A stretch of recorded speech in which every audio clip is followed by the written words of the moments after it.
Hello everyone, in this video I will show you how to fix Cash App won't let me unlock card quickly. Right, so first of all you have to open your Cash App on your device, tap on the profile icon located in the top right corner, scroll down and select support, then choose something else. Scroll down again and click on Cash Card.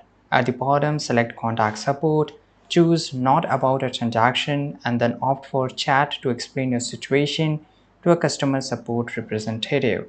If you prefer a more direct method to unlock your card, open your Cash App and navigate to the home screen. Click on the card icon at the bottom left of the screen.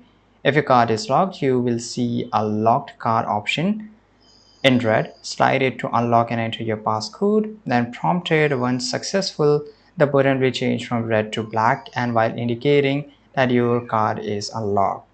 So this is it guys. If this method doesn't work, consider using your cellular data instead of Wi-Fi, as a connectivity issue can sometimes affect our functionality.